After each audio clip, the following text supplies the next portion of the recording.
Prosecutors in the Tri-Cities are trying to stop the growing number of older adults abused every day. Good evening, I'm Sarah Diamond. Josh Smith has the night off. About 1 in 10 Americans over the age of 60 have experienced some form of elder abuse. That's according to the National Council on Aging.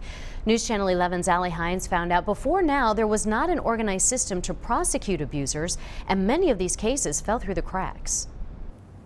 Sarah, of the millions of elderly adults abused each year, one study estimates that only 1 in 14 cases of abuse are reported to authorities. Now, because of a new state law here in Tennessee, district attorneys throughout the state are going after these cases more aggressively than ever before and trying to make sure when abuse happens, it's reported.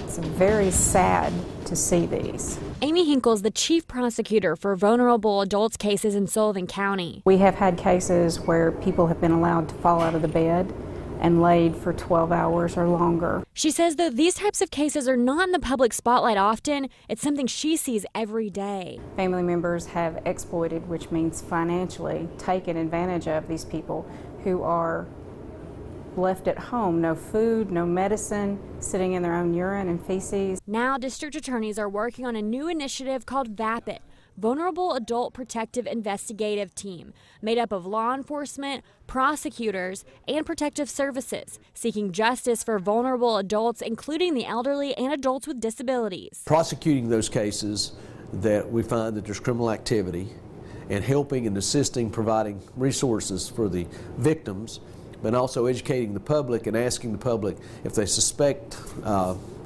abuse to report it. One change, prosecutors now have access to closed adult protective services cases. We could have a case in which the victim has been removed from the home, placed in a nursing facility. That would close an adult protective services case. But now prosecutors can reopen that case and make sure the offender is prosecuted. Hinkle says since taking steps to coordinate with other agencies, she's now seeing more instances reported. There are some days I get 10 or more a day. Another change, law enforcement officers are now trained on how to spot and handle these types of cases.